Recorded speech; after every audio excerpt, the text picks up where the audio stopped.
ગરમ બટેકા પૌવા બધા ખાઈ લેવી. આજ તો તમે સુલાને પોરો દીધો તે સારું છે, સવારનું થોડું ઘણું પડ્યું છે ને થોડાક બટેકા પૌવા બધા ખાઈ લેવી. મારા કોકનો ફોન આવે. શિબરી માસી આ તો મારી બેનપણી ભૂતડીનો ફોન આવ્યો છે. હા ભૂતડી બોલ બોલ.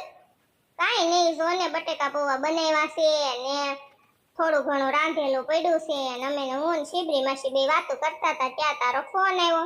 ખાવાનું પૂછવા તે ફોન કર્યો પુત્રીને? હું ખાવું તારે? તે હું બનાવ્યું? શાક રોટલી. અમે તાર શાક રોટલી ને એવું કાંઈ બનાવ્યું નથી. શિબરી માસી બટેકા પૌવા બનાવીને ખાશે અને થોડું ખવારે આ બધાનું ટિફિન કર્યું હતું ને તે શાક રોટલી પડ્યું છે, ઘીહોડાનું શાક ને રોટલી, અને ખાઈ લેશું હમણાં આઈને રહોડામાં હાલ તાર ખાવું હોય તો. હા તે વૈયા હાલ આપણે બધા હારે ખાશું. હા બાપા વૈયા ને જલ્દી આવજો હો, તો બટેકા પૌવા બની ગયા છે. આમ ખાવા બેહીને એટલી જ વાર છે.